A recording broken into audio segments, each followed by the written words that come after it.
Selamat pagi sahabat-sahabat Kristus. Tema saat teduh pagi ini adalah bagaimana penghibur diciptakan. Bacaan kitab terambil dari kitab 2 Korintus pasal 1 ayat 1 sampai 7 yang berbunyi demikian. Dari Paulus yang atas kehendak Allah menjadi rasul Kristus Yesus, dan dari Timotius saudara seiman kita, jemaat Allah di Korintus dengan semua orang kudus di seluruh Akhaya. Anugerah dan damai sejahtera dari Allah Bapa kita dan dari Tuhan Yesus Kristus menyertai kamu.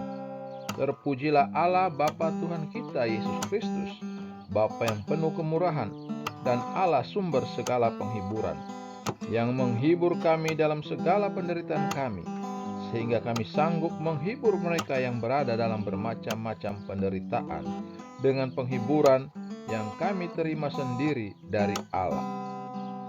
Sebab sama seperti kami mendapat bagian berlimpah-limpah dalam kesengsaraan Kristus, demikian pula oleh Kristus kami menerima penghiburan limpah-limpah. Jika kami menderita, hal itu adalah untuk penghiburan dan keselamatan kamu. Jika kami dihibur, maka itu adalah untuk penghiburan kamu, sehingga kamu beroleh kekuatan untuk menderita dengan sabar kesengsaraan yang sama seperti yang kami derita juga.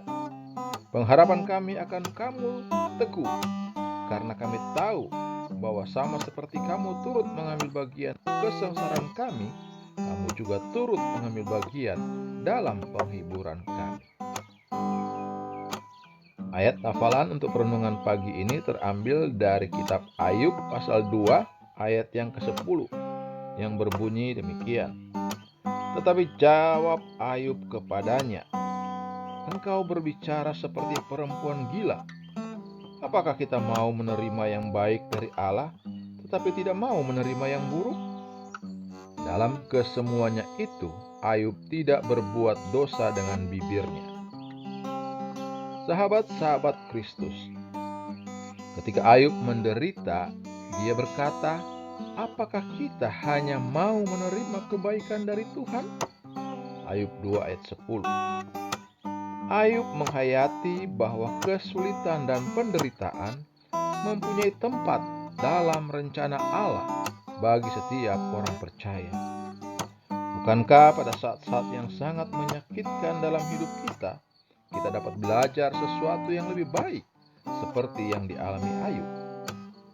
Hal ini juga membuat Tuhan mengembangkan belas kasih yang lebih besar dalam diri kita, yang membantu kita memahami dan untuk berhubungan dengan mereka yang menghadapi kesulitan yang serupa.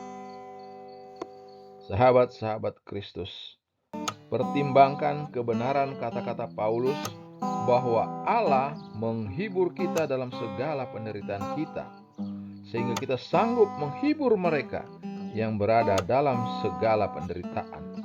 2 Korintus 1 ayat 4. Pikirkan tentang orang-orang seperti apa yang Anda cari saat Anda terluka.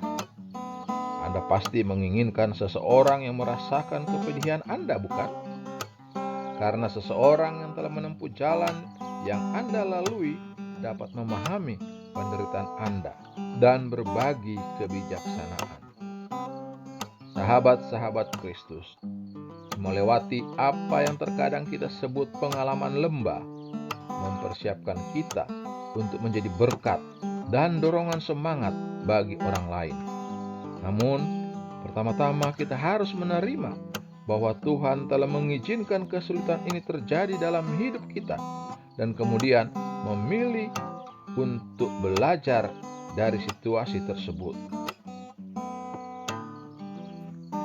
Tuhan adalah Tuhan atas hidup kita, dan Dia berhak menggunakan kita sebagai penghibur dan pemberi semangat bagi orang-orang di sekitar kita. Sebagai hamba-Nya, kita harus rela melakukan kehendak-Nya, meski itu menyakitkan. Jangan sia-siakan penderitaan. Sebaliknya, gunakanlah hal itu untuk memuliakan Tuhan. Ingat, penderitaan memang menyakitkan, namun penderitaan membentuk kita menjadi penghibur dan pemberi semangat bagi orang lain. Terpujilah Kristus. Haleluya. Tuhan memberkati dan menyertai kita semua. Amin.